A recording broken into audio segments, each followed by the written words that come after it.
আগামী 23শে নভেম্বর গয়েশপুরে সিপিএমের এরিয়া সম্মেলন।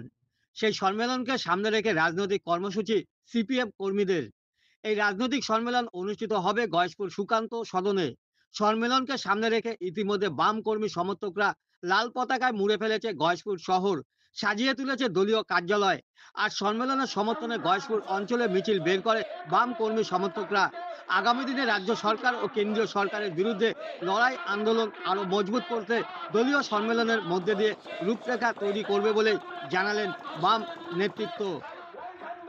আগামী 23 তারিখ 23শে নভেম্বর আমরা মঞ্চকের নগর নামকরণ করেছি কমরেড সীতারাম ইয়েচুরি নগর, কমরেড বুদ্ধদেব ভট্টাচার্য মঞ্চ এবং আমাদের এরিয়ার দুজন কমরেড প্রয়াত হয়েছেন, কমরেড গৌতম গোস্বামী এবং কমরেড সমীর কুমার চন্দ্র মঞ্চ, অর্থাৎ গয়েশপুর সুকান্ত সদনে অনুষ্ঠিত হবে।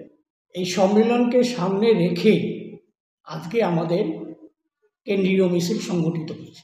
আমরা সকলেই জানি বর্তমানে রাজ্যে কী ধরনের বিশৃঙ্খলা, কী ধরনের মানুষকে বিভ্রান্ত করে চলেছে, যে এখন অত্যন্ত জরুরি এই মুহূর্তে আমাদের রাজ্যে বামপন্থার পুনরুত্থান। এই বামপন্থার পুনরুত্থান ব্যতীত মানুষকে যে রিলিফ দেওয়া, মানুষকে যে উপকার করা, মানুষের পাশে দাঁড়ানো, এটা কখনোই সম্ভব হবে না।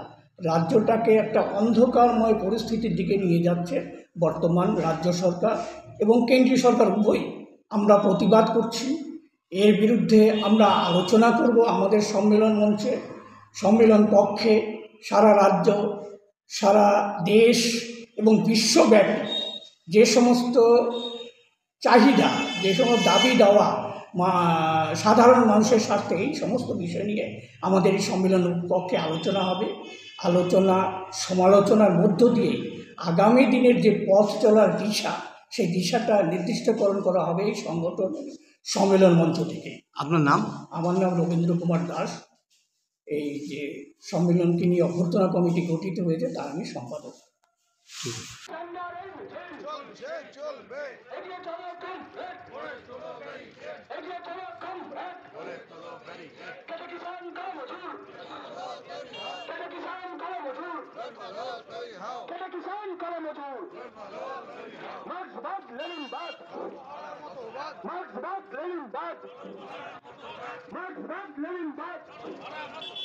लड़ाई लड़ाई लड़ाई